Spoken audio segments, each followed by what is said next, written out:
تو حضرت میرا سوال یہ ہے کہ جب مولا کائنات کے ولایت کا اعلان کر دیا میرے آقا نے اور اقرار کرا دیا، تو حضور اکرم صلی اللہ علیہ وسلم کے بعد مولا کائنات مولا علی کرم اللہ وجہ الکریم علیہ الصلوۃ والسلام کو کائنات کا رہبر، رہنما اور سرپرست کیوں نہیں اقرار کیا گیا؟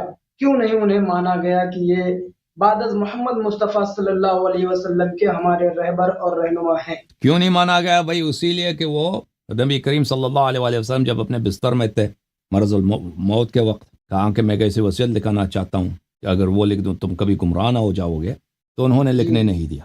انہوں نے لکھنے نہیں دیا. کیوں ان کو امیر المومنین علیہ السلام کو نہیں مانے؟ اسی لیے کہ جب حضرت موسیٰ علیہ السلام کوہ طور پہ گئے تھے تو بنی اسرائیل نے حضرت ہارون علیہ السلام کی اتباع چھوڑ دی، اور انہوں نے، اور وہ سب صحابی تھے، سب نہ صرف صحابی تھے، سب پیغمبر زادے تھے. اس زمانے میں اگر آپ ہوتے نا، اس زمانے میں سب سے شریف خاندان، سب سے شریف قبیلہ کون تھا؟ بنی اسرائیل تھے. یعنی دنیا میں مومن اور کوئی نہیں تھے. یا تو حضرت اسماعیل علیہ السلام کی اولاد تھوڑی بہت تھی مکے میں، جو ان کے نسل کے تھے نا وہ، یا تو حضرت، لیکن بقیہ جو بڑا قبیلہ تھا مومنین کا، اہل اسلام کا، کتابوں کا، انبیاء کا ماننے والا، سب بنی اسرائیل تھے. صرف یہی تھے، دنیا میں اور کوئی نہیں تھے اس زمانے. اور یہ سب پیغمبر زادہ تھے، اور اللہ تعالیٰ نے ان کو قرآن مجید میں فرمایا کہ میں نے ان کو فضیلت دی ہے. اور انہوں نے کیسے کیسے معجزات دیکھے، وہ معجزات دیکھے کہ انسان عقل سے حیران رہ جاتا ہے. موسیٰ علیہ السلام، فرعون، دیکھیں ابھی ہمارے زمانے میں جو جتنا بڑا سپر پاور ہے امریکہ نہیں کہتا کہ میں خدا ہوں. امریکہ نے یہ نہیں کہا کہ میں خدا ہوں. امریکہ بھائی سپر پاور، وہ کہتا بھی ہے کہ بھائی میں خدا کو مانتا ہوں، پیسے پہ بھی لکھا in God we trust, dollar پہ ہی لکھا.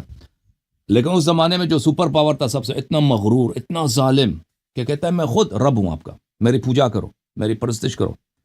اور پھر وہ اسی قبیلے کے بچوں کو قتل کرتا تھا. بنی اسرائیل کے اگر کوئی بچہ پیدا ہوتا ہے تو اس کو قتل کرتا تھا، بچی ہوتا تھا تو اس کو چھوڑ دیتے تھے.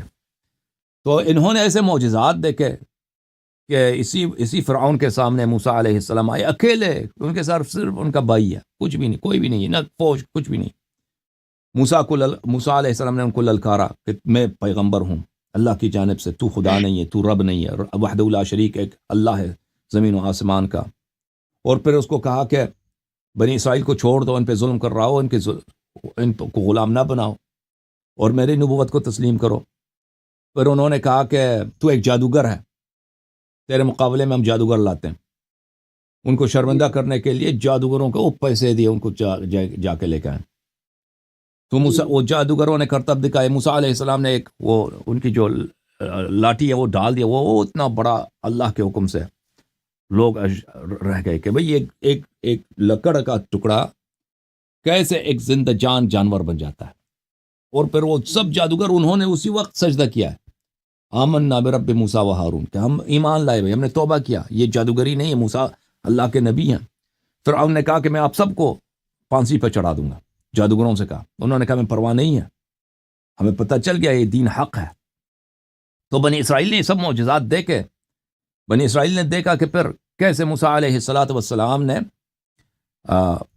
فرعون کو ڈبا دیا. وہ جو سب دنیا کا اتنا بڑا سپر پاور تھا، لشکر لے کے آیا بنی اسرائیل کے پیچھے کہ ان کو واپس لے کے آتے ہیں، اپنا غلام بناتے ہیں، ہمارے غلام یہ جانے کی ضرورت، ان کو اجازت نہیں ہے. وہ سب اللہ نے ہلاک کر دیا. وہ انہوں نے دیکھا کہ اس کا لاشا پڑا ہوا ہے پانی پر، ٹھیک ہے نا. اتنے معجزات دیکھے. آسمان سے ان کے لیے کیا نازل ہوتے تھے؟ آسمان سے ان کے لیے کھانا نازل ہوتا تھا. یہ جب چلتے تھے صحرا میں تو ان پہ بادل سائے لگاتا تھا. اتنے یہ تھے، ہر دن، یعنی دن رات یہ معجزے دیکھتے تھے. اسلام میں تو اس طرح نہیں ہے بھائی کہ آسمان سے صحابہ کے لیے کھانا نازل ہو. اس طرح تو وَأَنزَلْنَا عَلَيْكُمُ الْغَمَامَ وَأَنزَلْنَا عَلَيْكُمُ الْمَنَّ وَالسَّلْوَىٰ. پرندے ان کے لیے، روسٹڈ پرندہ آسمان سے آتا بھائی، کھانا کھاؤ. تو اس کے باوجود ان صحابہ نے کیا کیا؟ صحابہ نے جو ہی موسیٰ علیہ السلام پہاڑی پہ گئے، ہارون علیہ السلام کو کہا کہ تم کو بولنے کی اجازت نہیں ہے، زیادہ بولو گے تو آپ کو قتل کر دیں گے. ہم نے اپنی دین چینج کیا بھائی، نہ تو نبی ہے نہ موسیٰ، کچھ بھی نہیں ہے بھائی. ہمارا رب یہ بچڑا ہے. وہ بچڑا بھی کیسے بچڑا ہے؟ وہ لوہے کا ایک مجسمہ ہے. وہ اس نے تانبے کا یا مثلاً سونا وغیرہ چاندی ملا کے اس نے ایک مجسمہ بنایا. وہ کوئی ہنر کی بات تو نہیں اس میں, وہ کوئی بھی بنا سکتا ہے. بس یہ تھا کہ اس میں ہوا کے ایک جگہ رکھایا تھا, اس نے ہوا چلتی تھی تو ہوا اس کے منہ سے, اس کے پیچھے سے داخل ہوا, منہ سے نکلتا ہے تو اس کے منہ سے آواز نکلتی ہے, مثلا سیٹی بجتی ہے اس سے, اوے ہمارا رب بولتا ہے, ہمارا رب بول رہا ہے. بھائی صحابہ کرام سب خوش ہو گئے ہیں کہ بھائی ہمارا رب یہ بول رہا ہے. رب کیا بول رہا ہے؟ یہ ایک مجسمہ ہے وہ اس سے سیٹی بجتی ہے, بس ہوا چلتی ہے تو اس سے سیٹی کی آواز نکلتی ہے. تو اس کے سامنے تراویح پڑھو بھائی, نماز تراویح, نماز جماعت, یہ بھائی سجدے کرو, رکو, اتنا ایسا رب ہے, ایسا رب کسی نے نہیں دیکھا. تو بھائی یہی حالت ہے نا. اور نبی کریم صلی اللہ علیہ وسلم کی یہ حدیث متواتر ہے بھائی, لَتَتَّبِعُنَّ سُنَنَ مَنْ كَانَ قَبْلَكُمْ شِبْرًا بِشِبْرٍ وَذِرَاعًا بِذِرَاعٍ, کہ تم سے پہلے والی جو امتیں تھیں تم ان کے روش پہ چلو گے. اپنی امت سے فرمایا, منہ بمنہ, قدم بقدم, بالش ببالش, ان کے نقش قدم پہ چلو گے. تو یہ تو کوئی تعجب کی بات, یہ اگر نہ مانے پیغمبر کی بات تو یہ تو کوئی نئی بات نہیں ہے. انبیاء کی کہانی یہی ہے کہ ان کی امتوں نے ان کی بات نہیں مانی ہے. بالخصوص جب وہ دنیا سے گئے ہیں تو ان کی کتاب کو چینج کیا بھائی.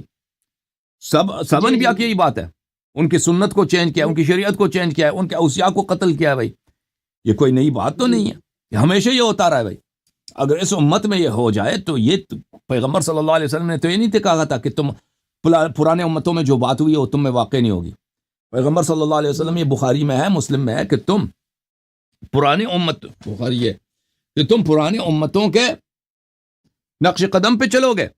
تو اگر یہ امت اسی نقش قدم پہ چلے تو کیا اس میں کیا بات ہے. وہ پھر بھی حکومت, چلو وہ بنی اسرائیل نے بچڑے کی عبادت کی تھی, وہ بچڑے کی عبادت جو ہے بہت قبیح ہے, اس کو کوئی مانتا نہیں ہے بھائی, دل بھی نہیں کرتا, اس کا کوئی فائدہ بھی نہیں ہے نا. بچڑے کے سامنے تم نماز پڑھو, اس کا دنیاوی تو کوئی لذت تو نہیں ہے.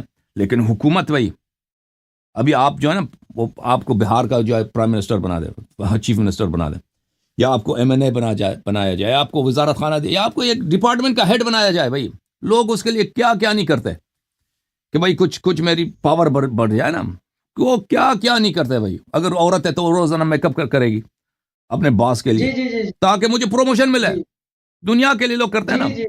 تو اگر صحابہ کرام کو تمنا ہو کہ ہماری پاور ہمارے ہاتھ میں آ جائے, حکومت ہمارے ہاتھ میں, اس میں تعجب کی کون سی بات ہے. پوری تاریخ انسانیت, اب آج کا معاشرہ بھی اسی بات پہ شاہد ہے کہ یہی انسان یہی کرتے ہیں, تاریخ بھی اسی بات پہ شہادت دیتی ہے. جی سر. جوم جاؤ, پرواز کرو, کیوں فخر سے سر اٹھا, کیونکہ اللہ تعالیٰ نے تمہیں انتخاب کیا. صراط حق پر صرف تم ہو, صراط ایمان پر صرف کیا, کیونکہ اللہ تعالیٰ نے تمہیں انتخاب کیا. صراط حق پر صرف تم ہو, صراط ایمان پر صرف